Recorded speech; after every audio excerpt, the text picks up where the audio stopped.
कहानी की शुरुआत में हमें एक मुर्दा घर दिखाया जाता है जहां मिन नाम का लड़का अचानक से जिंदा हो जाता है, पर उसे कुछ भी याद नहीं आ रहा था, इसलिए वो उस रूम से बाहर निकलने की कोशिश करता है। तब उसे देखकर वहां के सभी वर्कर्स बुरी तरह डर जाते हैं, जिसके बाद मिन को एक बेड पर लिटा दिया जाता है। यहाँ मिन की माँ रूडी भी होती है, जो कि अपने बेटे को जिंदा देखकर बहुत खुश थी, पर तभी मिन बेहोश हो जाता है और जब उसे होश आता है तो वो खुद को हॉस्पिटल के एक रूम में पाता है। मिन को कुछ समझ नहीं आता, इसलिए वो वहाँ से भागने की कोशिश करता है, जिस दौरान उसके सामने डॉक्टर और नर्स आ जाती हैं, जो कि उसे क्रीपी तरीके से घूरते हुए उससे अजीब भाषा में बात करने लगते हैं, जिससे मिन और भी डर जाता है। इसलिए वो लिफ्ट की तरफ भागता है, पर लिफ्ट काम नहीं कर रही थी, इसलिए वो एक विंडो से बाहर चला जाता है, जहां बारिश के कारण उसका पैर फिसल जाता है और वो नीचे गिरने लगता है। पर तभी एक अनजान शक्ति उसे बचाकर बिल्डिंग पर खड़ा कर देती है। मिन को ये सब एक सपने की तरह लग रहा था, क्योंकि वो बिल्डिंग से गिरने की बजाय उस पर चल रहा था। इसी दौरान वहाँ विंडो साफ करने वाला आदमी आता है, जो कि मिन की तरह बिल्डिंग पर चल रहा था। मिन उस आदमी से पूछता कि क्या ये सब असलियत में हो रहा है, जिस पर वो आदमी मिन को एहसास दिलाने के लिए उसे एक थप्पड़ मारता है। जिसके बाद वो आदमी अपने आप को गार्डियन बताते हुए मिन से कहता है कि तुम्हारी आत्मा की सभी यादें मिटा दी गई हैं और आत्मा को फिर से जीने के लिए मिन नाम के लड़के का शरीर दिया है। ये सुनकर मिन गार्डियन से कई सवाल पूछता है, लेकिन गार्डियन उसे कुछ नहीं बताता और उसे एक विंडो के किनारे पर लटका देता है। जिसके बाद मिन देखता है कि वो अब बिल्डिंग पर नहीं चल सकता और अगर उसने विंडो को छोड़ दिया तो वो नीचे गिर जाएगा। इसलिए मिन चुपचाप विंडो से अंदर आकर अपने बेड पर जाता है। तभी उसके पास एक नर्स आती है, जो उसे जोर से नीडल लगाती है, जिससे मिन को काफी दर्द होता है और वो गलती से अपना हाथ एक बोतल पर मार देता है। तब उस बोतल का पानी अचानक से हवा में जम जाता है। ये देखकर मिन काफी हैरान रह जाता है। तभी उसे पता चलता है कि वो नर्स गार्डियन है। दरअसल गार्डियन अपनी इच्छानुसार कोई भी रूप ले सकते थे। खैर, यहाँ गार्डियन मिन के शरीर को होम स्टे कहते हुए बताता है कि तुम्हारी बॉडी परमानेंट नहीं है। साथ ही गार्डियन उसे एक आवर ग्लास देते हुए कहती है कि अगर तुम 100 दिनों के अंदर मिन की सुसाइड करने की वजह का पता नहीं लगा सके तो तुम्हारी आत्मा को मिन के शरीर से निकाल दिया जाएगा और तुम दोबारा मर जाओगे, जिससे फिर कभी भी तुम्हारी आत्मा जन्म नहीं ले पाएगी। इसके बाद गार्डियन वहाँ से जाते हुए मिन से कहती है कि वो किसी को भी न बताए कि वो मिन नहीं है। अगली सुबह एक डॉक्टर मिन के चेकअप के लिए आता है। तब मिन एक दवा के स्टिकर से अपना पूरा नाम पढ़कर डॉक्टर को बताता है, जिससे डॉक्टर को लगता है कि मिन को सब कुछ याद आ गया है, इसलिए वो उसे हॉस्पिटल से डिस्चार्ज कर देते हैं। डिस्चार्ज होने के बाद मिन अपनी माँ के साथ अपने घर जाता है, जहाँ उसे पता चलता है कि उसका एक बड़ा भाई भी है जिसका नाम मैन है। पर हैरानी की बात ये थी कि मैन मिन के वापस आने से खुश नहीं था। यहाँ रूडी मिन से कहती है कि तुम्हें अभी के लिए मैन के साथ ही सोना होगा ताकि तुम पर नजर रखी जा सके। इसके अलावा वो उसके लिए नए कपड़े लाने का कहती है, पर तब तक के लिए वो उसे मैन के कपड़े पहनने का कहती है। जब मैन ये बात सुनता है तो वो अपनी माँ से कहता है कि मैं आज रात एक दोस्त के यहाँ रहूंगा और फिर मैन वहाँ से चला जाता है। इधर मिन अपनी माँ से पूछता है कि जब मैंने सुसाइड की थी तब उस दिन क्या हुआ था, जिस पर रूडी कहती है कि मैं इस बारे में कोई भी बात नहीं करना चाहती। इसके बाद मिन अपने पिता को देखता है, जो कि कॉल पर बिजी थे, इसलिए वो मिन से मिलने के लिए उसे वेट करने का कहते हैं, जिससे मिन को बहुत अजीब लगता है कि उसके पिता उसका वेलकम करने के बजाय उसे वेट करने के लिए कह रहे हैं। इसके बाद जब रात में सब लोग सो जाते हैं, तब मिन घर के चारों ओर देखता है, जिस दौरान उसे एक फैमिली एल्बम दिखाई देती है, लेकिन इस एल्बम में उसकी तस्वीरें नहीं थी, जिससे मिन को थोड़ा अजीब लगता है। यहाँ से मिन अपने पुराने रूम की तलाशी करने के लिए जाने लगता है, लेकिन उसके रूम का गेट बंद था, इसलिए मिन दरवाजे के नीचे से झांककर रूम को देखने की कोशिश करता है, लेकिन तभी मैन वहाँ आ जाता है और उसे वापस सोने के लिए भेज देता है। अगली सुबह जब मिन की आंख खुलती है तो वो देखता है कि मैन अपना लैपटॉप लेकर बाहर जा रहा है, इसलिए वो मैन के जाने के बाद लिविंग रूम से चाबियों का एक गुच्छा उठा लेता है और उनसे अपने रूम का गेट खोलने लगता है, पर वो गेट किसी भी चाबी से नहीं खुलता है। इसके बाद मिन वापस मैन के रूम में जाता है और उसकी विंडो से बाहर निकलकर अपने रूम की विंडो की ओर बढ़ने लगता है, जिससे वो अपने रूम में पहुंच जाता है। यहाँ रूम में खाली फर्नीचर के कुछ टुकड़े और मिन के फ्यूनरल में यूज की गई तस्वीर के अलावा कुछ भी नहीं था। इस तस्वीर में मिन अपनी डेथ की तारीख देखकर शॉक हो जाता है, जिससे वो उस तस्वीर को नीचे गिरा देता है, जिसकी आवाज सुनकर रूडी वहाँ आ जाती है। तब मिन अपनी माँ से पूछता है कि मेरी सभी चीजों का क्या हुआ, जिस पर रूडी कहती है कि तुमने मरने से पहले अपने सामान को बर्बाद कर दिया था। तभी रूडी रोने लगती है और मिन से पूछती है कि आखिर तुमने सुसाइड क्यों किया था। इसी दौरान मिन उस जगह को नोटिस करता है जहाँ उसका खून पड़ा हुआ था। तभी मिन की माँ रोते हुए रूडी को गले लगा लेती है और उससे कहती है कि वो दोबारा कभी सुसाइड न करे। अगले दिन मिन अपने स्कूल जाने की तैयारी करता है, तब रूडी उसे उसका पर्स देती है। इस पर्स में मिन को एक ब्रूच और उसकी माँ का बिजनेस कार्ड मिलता है, जिससे उसे पता चलता है कि उसकी माँ एक इंजीनियर है और उन्हें अक्सर काम के लिए शहर से बाहर जाना पड़ता था। इसके बाद रूडी मिन को स्कूल में ड्रॉप करने जाती है और उसे समझाती है, अगर कोई तुमसे स्कूल न आने की वजह पूछेगा तो तुम्हें बताना है कि मैं बीमार था। दरअसल मिन के साथ जो भी हुआ उसके बारे में रूडी ने स्कूल में कुछ भी नहीं बताया था। जब मिन स्कूल में जाता है तो पता चलता है कि उसके ज्यादा दोस्त नहीं थे, बल्कि उसकी सिर्फ एक बेस्ट फ्रेंड थी जिसका नाम लाई था और उसे मिन पर क्रश था। ली और मिन बात ही कर रहे थे कि तभी ली को याद आता है कि उन्हें स्टंट क्लब की मीटिंग में जाना है जिसमें मिन ने भी हिस्सा लिया था। इसीलिए दोनों उस मीटिंग में जाते हैं जहां लीडर मिन को याद दिलाते हैं कि उसे अगले कंपटीशन में जाने के लिए एक ड्राइंग बनानी होगी। इसलिए मिन तुरंत काम पर लग जाता है। जिस बीच उसे कुछ लड़कियां दिखाई देती हैं जो कि वही ब्रूच पहने हुई थी जो मिन ने अपने पर्स में देखा था। इसके बाद मिन उन लड़कियों का पीछा करके उनकी क्लास तक पहुंच जाता है जहां उसे पता चलता है कि वो ब्रूच ओलंपिक्स क्लास के स्टूडेंट्स का है। यहाँ मिन को लगता है कि वो भी इसी क्लास का स्टूडेंट है, इसलिए वो उस ब्रूच को लगाकर ओलंपिक्स क्लास में चला जाता है। लेकिन टीचर उसे पहचान लेता है कि वो उसका स्टूडेंट नहीं है, इसलिए टीचर उसे बाहर निकाल देता है। क्लास से बाहर आने के बाद मिन को अपने ट्यूशन पार्टनर का एक नोट मिलता है जिसमें लिखा था कि वो लाइब्रेरी में उससे मिलना चाहती है। इसलिए मिन लाइब्रेरी में जाता है जहां वो पाई नाम की एक खूबसूरत लड़की से मिलता है। असल में मिन को पाई पर क्रश था। जब मिन पहली बार पाई को देखता है तो उसे पुराने मिन की तरह पाई पर क्रश हो जाता है। फिर क्लास खत्म होने के बाद मिन अपनी माँ के कार्ड का यूज करके अच्छे अच्छे कपड़े खरीदता है और अपनी हेयर स्टाइल भी चेंज करवाता है ताकि वो अपनी क्रश पाई को इम्प्रेस कर सके। इसी तरह मिन पाई के साथ समय बिताने लगता है। फिर एक दिन मिन के पिता स्कूल में आते हैं जो उसे याद दिलाते हैं कि आज उसकी स्कूल थेरेपिस्ट के साथ मीटिंग है। साथ ही वो अपनी मेडिसिन प्रोडक्ट का प्रमोशन करवाने के लिए मिन को कुछ प्रोडक्ट देकर चला जाता है। यहाँ स्कूल थेरेपिस्ट मिन के बारे में बहुत अजीब सवाल पूछना शुरू कर देता है जिससे मिन वहाँ से जाने का सोचता है, पर वो वहाँ से जा पाता इससे पहले वो अजीब थेरेपिस्ट मिन के पिता के प्रोडक्ट को निगलने लगता है। तभी अचानक से सभी मेडिसिन हवा में रुक जाती हैं, जिससे मिन समझ जाता है कि ये थेरेपिस्ट नहीं बल्कि गार्डियन है। असल में गार्डियन उसे ये याद दिलाने के लिए आया था कि उसे जल्द से जल्द मिन के सुसाइड करने का कारण ढूंढना है। साथ ही बताता है कि उसके पास आंसर देने का सिर्फ एक ही मौका होगा और अगर उसका आंसर सही हुआ तो आवर ग्लास बंद हो जाएगा।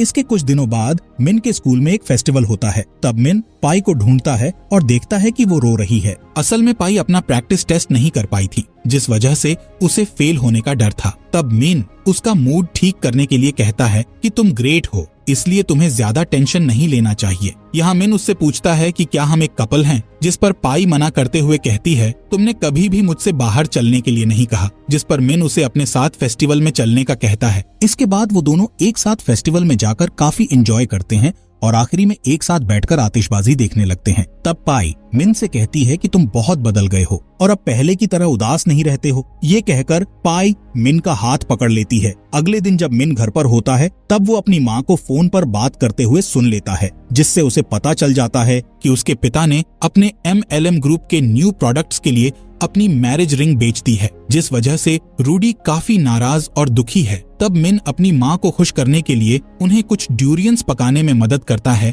और उन्हें खाने लगता है। जब रूडी मिन को डूरियंस खाते हुए देखती है तो पूरी तरह से शॉक हो जाती है, क्योंकि मिन हमेशा से ही डूरियंस से नफरत किया करता था। यहाँ रूडी मिन के नए रूप को देखकर बहुत खुश होती है और उसे अपने बचपन के कुछ किस्से भी बताती है, जिससे पता चलता है कि वो अपने बुरे वक्त में भी अपने बच्चों का बहुत ख्याल रखा करती है। कुछ दिनों बाद मिन अपने एग्जाम में पास हो जाता है, जिसके लिए उसने पाई से वादा भी किया था। इसलिए पाई खुश होकर मिन के बालों में शैम्पू लगाती है और फिर वो उससे एक ब्रिज पर दस्त लगाने का कहती है। साथ ही वो उसे कंपनी देने के लिए उसके साथ दौड़ती है। जब वो दोनों 10 चक्कर पूरा कर लेते हैं तब पाई मिन को एक गिफ्ट देती है। असल में आज ही के दिन मिन का जन्मदिन था। मिन गिफ्ट ओपन करके देखता है तो उसे उसमें एक कलाइडोस्कोप मिलता है जिसे पाई ने खुद बनाया था। यहाँ पाई मिन को बताती है कि वो इसे बहुत पसंद करती है, जिससे दोनों के बीच किस होता है। इसके बाद सीन शिफ्ट होता है जहाँ मिन पाई की ड्राइंग बनाना शुरू करता है, जिस दौरान उसे कुछ तस्वीरें मिलती हैं, जिसमें से एक तस्वीर में मिन किसी लॉकर के पास बैठा हुआ था। इसलिए मिन उस लॉकर के पास जाता है और उसे खोलकर चेक करने लगता है, लेकिन ये लॉकर खाली था। तभी लाई वहाँ आती है और मिन को याद दिलाती है कि उसने अपने लैपटॉप को लॉकर में रखा था, जिस पर उसने एक नोट भी लिखा था कि उसका लैपटॉप उसकी माँ को दे दिया जाए। लेकिन उस दिन जब लाई मिन के घर गई तो रूडी वहाँ नहीं थी, इसलिए वो लैपटॉप उसने मैन को दे दिया था। इसके बाद मिन घर आता है और मैन के बेडरूम में अपना लैपटॉप ढूंढने लगता है, लेकिन उसे कहीं भी लैपटॉप नहीं मिलता। पर उसे वहाँ कुछ तस्वीरें दिखाई देती हैं, जिसमें उसकी हर एक फोटो में उसके चेहरे को खरोंच कर मिटा दिया गया था। इसके अलावा उसे वहाँ कुछ डॉक्यूमेंट्स भी मिलते हैं, जिससे उसे पता चलता है कि मैन पढ़ाई करने के लिए जर्मनी जाना चाहता था। इसके बाद मैन के कंप्यूटर को चेक करता है, जिसमें उसे मैन और उसकी फ्रेंड की चैट दिखाई देती है, जिसे पढ़कर उसे पता चलता है कि मिन की वजह से जर्मनी नहीं जा पाया, क्योंकि उसे अपनी फैमिली की देखभाल के लिए उनके साथ रहना पड़ा, जिस वजह से वो मिन से बहुत नफरत करता है और चाहता है कि वो मर जाए। इस चैट में मैन ने ये भी लिखा था कि मिन के लैपटॉप में उसे एक गुड बाय लेटर भी मिला था, जिसके बारे में उसने अपने पेरेंट्स को नहीं बताया। इधर मिन को पता चल जाता है कि मैन के पास जो दूसरा लैपटॉप है वो उसी का लैपटॉप है, इसलिए मिन उसे खोजने के लिए मैन के कॉलेज जाता है, जहाँ वो अपने लैपटॉप को ढूंढ लेता है और घर पर लाकर उसे देखने लगता है। पर तभी मैन वहाँ आ जाता है और उससे लैपटॉप छीनकर कहता है कि ये फैमिली उसके बिना खुश है। इतना कहने के बाद वो मिन के लैपटॉप को विंडो से बाहर फेंक देता है, इसलिए मिन जल्दी से नीचे जाता है और देखता है कि लैपटॉप हवा में तैर रहा था। असल में गार्डियन वहीं पर बैठा हुआ था, जिसने लैपटॉप को अपनी पावर से हवा में रोक लिया था, पर वो उस लैपटॉप को जल्द ही जमीन पर गिरा देता है और मिन पर हंसने लगता है। इसके बाद मिन अपने लैपटॉप को घर ले आता और उसे चालू कर देता है। वो देखता है कि उसके लैपटॉप में सिर्फ एक फाइल बची है, जो कि उसका गुड बाय लेटर था। इस लेटर से मिन को पता चलता है कि उसने सोडा में जहरीली दवाई मिलाकर उसे पी लिया था, पर मरने से पहले उसने अपनी सभी तस्वीरों से अपना चेहरा खरोंच कर मिटा दिया था और अपने पूरे सामान को जला दिया था। इस लेटर में ये भी लिखा था कि वो अपने पिता से नफरत करता है, क्योंकि वो MLM कल्ट में रहने के लिए उसकी माँ की सैलरी खर्च किया करते थे। वहीं मिन को हमेशा छोटा महसूस कराता था, इसलिए वो मैन से भी नफरत करता था। यानी कि इस घर में वो सिर्फ अपनी माँ से प्यार करता था, लेकिन उसकी माँ ज्यादातर घर से दूर रहती थी, इसलिए मिन की लाइफ में सिर्फ पाई ही बची थी, जिसे वो पसंद किया करता था। फिर एक दिन मिन पाई से मिलने जाता है, जहाँ वो देखता है कि उसका टीचर पाई के साथ जबरदस्ती कर रहा था और पाई भी टीचर को ऐसा करने से रोक नहीं रही थी, जिससे मिन पूरी तरह से शॉक हो जाता है। यहाँ मिन उस टीचर को रोकने की कोशिश नहीं करता, लेकिन अगले दिन वो उस टीचर के पास जाता है और उसे एक पंच मारकर नीचे गिरा देता है, जिसके बाद वो पाई को अपने साथ छत पर ले जाता है और उस पर चिल्लाने लगता है कि आखिर वो अपने टीचर के साथ ऐसा क्यों कर रही थी, जिस पर पाई रो पड़ती है और बताती है कि मैं उस टीचर को पसंद नहीं करती, लेकिन फिर भी मैं उनके साथ रहती हूँ, क्योंकि उनकी मदद से ही मैं ओलंपिक्स टीम में जा सकती हूँ। इससे पता चलता है कि पाई को अपने फ्यूचर के अलावा कुछ भी मायने नहीं रखता है, जिससे मिन को लगता है कि पाई को उसकी जरूरत नहीं है। इसलिए वो जमीन की ओर इशारा करते हुए पाई से कहता है कि उसे खुद को खत्म कर लेना चाहिए। इसके बाद हम देखते हैं कि मिन के पिता उसके स्कूल में आ जाते हैं, क्योंकि प्रिंसिपल ने उसके पिता से मिन की शिकायत कर दी थी। यहाँ मिन के पिता उससे पूछते हैं कि आखिर तुम नॉर्मल लड़के क्यों नहीं हो सकते, जिस पर मिन अपने पिता से गुस्सा होते हुए कहता है कि तुमने MLM ग्रुप के लिए मेरी माँ की रिंग को क्यों बेचा था। ये बोलकर मिन वहाँ से चला जाता है। कुछ समय के बाद मिन को अपनी माँ का बिजनेस कार्ड दिखता है, जिस पर वो एक एड्रेस देखता है और उस एड्रेस पर चला जाता है, जहाँ वो अपनी माँ को उनकी नई फैमिली के साथ देखकर चौंक जाता है। वहीं रूडी भी मिन को देख लेती है, इसलिए वो मिन को समझाने की कोशिश करती है, लेकिन मिन रोते हुए अपने घर के लिए निकल जाता है। इसके बाद मिन एक ब्रिज पर खड़ा हो जाता है। इस दौरान बहुत बारिश भी हो रही थी। मिन उस ब्रिज के नीचे देखता है और सोचता है कि उसे फिर से सुसाइड कर लेनी चाहिए। तभी बारिश की बूंदें अचानक रुक जाती हैं और गार्डियन वहां आ जाता है, जो मिन के पास आकर उसकी सुसाइड का कारण पूछती है, जिस पर मिन जवाब देता है कि मिन इस लाइफ से नफरत करता था और उसने जो भी किया उसके पीछे मिन की गलती नहीं थी, बल्कि उसकी फैमिली और पाई की गलती थी, क्योंकि वो सभी भरोसे के लायक नहीं थे। मिन के जवाब देने पर भी गार्डियन का आवर ग्लास बंद नहीं होता। इसका मतलब था कि मिन ने जो जवाब दिया है वो गलत है। इसलिए गार्डियन मिन को याद दिलाता है कि उसके पास अब बस 3 दिन बचे हैं। इसके बाद मिन अपने घर लौट जाता है और अपने रूम की सारी चीजें तोड़ने लगता है। तभी ली वहाँ आती है और मिन से कहती है कि तुमने अभी तक ड्राइंग क्यों नहीं बनाई, जिस पर मिन ली से कहता है कि तुम्हें मेरी चिंता करने की जरूरत नहीं है। साथ ही वो ली से बेरहमी से बात करना शुरू कर देता है और उसे बताता है कि मिन ने तुम्हें कभी भी अपना दोस्त नहीं माना और ना ही वो तुम्हें पसंद करता था। ये सुनकर ली को बहुत बुरा लगता है। तभी मिन बताता है कि उस दिन मिन स्कूल इसलिए नहीं आया था क्योंकि वो उस दिन खुद को खत्म करने वाला था और उसने एक गुड बाय लेटर भी लिखा था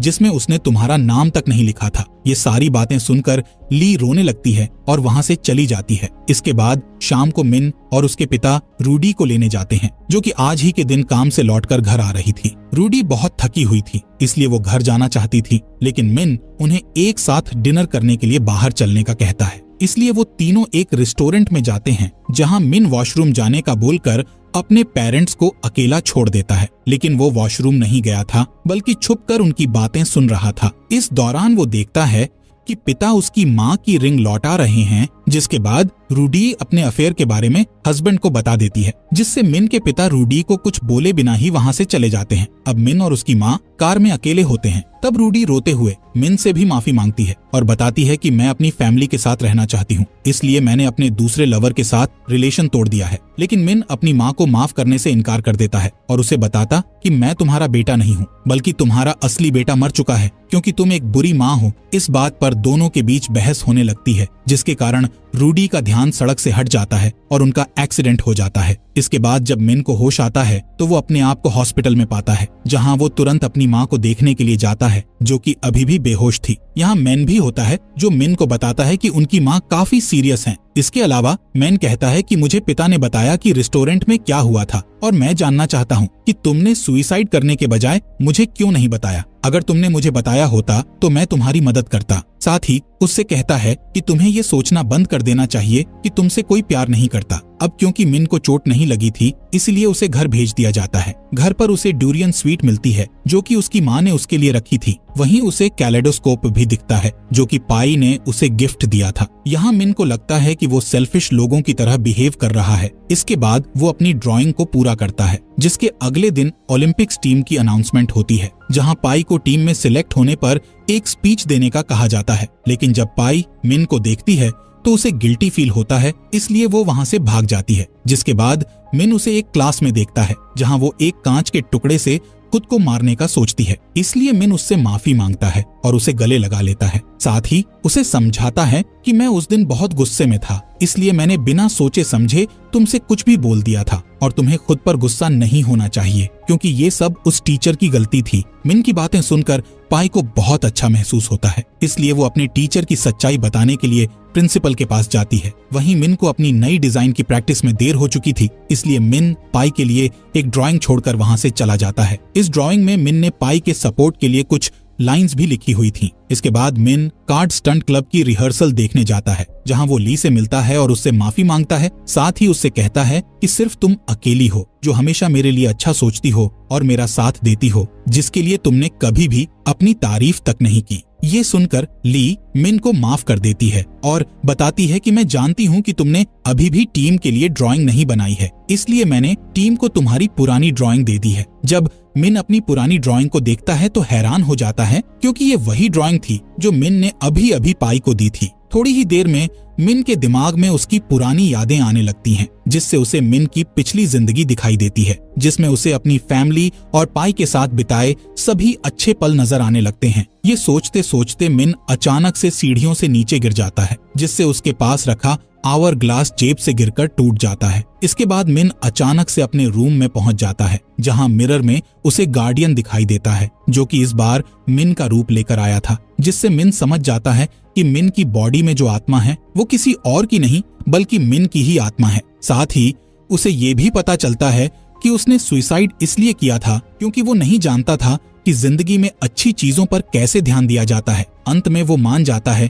कि उसकी सुसाइड करने के पीछे किसी की गलती नहीं थी, बल्कि ये सब खुद उसकी गलती थी। गार्डियन उसके इस जवाब से सहमत हो जाता है और मिन को उसकी आत्मा को जीतने के लिए बधाई देता है। साथ ही बताता है कि ये टेस्ट सिर्फ तुम्हें असलियत दिखाने के लिए किया गया था, यानी कि अब मिन का कहीं और पुनर्जन्म नहीं होगा और वो इसी जिंदगी को अच्छे से जिएगा। इसके बाद गार्डियन वहां से गायब हो जाता है, जिसके गायब होते ही मिन दोबारा स्कूल में पहुंच जाता है, जहां लाई उसे देखती है और उसके पास आ जाती है। तब मिन उसे गले लगा लेता है और फिर स्कूल से सीधे हॉस्पिटल में चला जाता है, जहां वो देखता है कि रूडी को होश आ गया है। यहाँ रूडी बताती है कि मेरा तुम्हारे पिता के साथ डिवोर्स हो रहा है, इसलिए तुम्हें डिसाइड करना होगा कि तुम किसके साथ रहना चाहते हो। इसके अलावा रूडी कहती है कि अगर तुमने अपने पिता को चुना तो मैं तुम्हें कोई दोष नहीं दूंगी, क्योंकि मैं अच्छी माँ नहीं हूँ। तब मिन रोते हुए अपने किए के लिए रूडी से माफी मांगता है और कसम खाता है कि उसे कभी भी उनका बेटा होने का पछतावा नहीं होगा। इसी दिन से मिन अपनी डेली लाइफ में वापस लौट आता है। फिर एक दिन पाई उसे मैसेज भेजती है कि उसने एक मेडल जीत लिया है।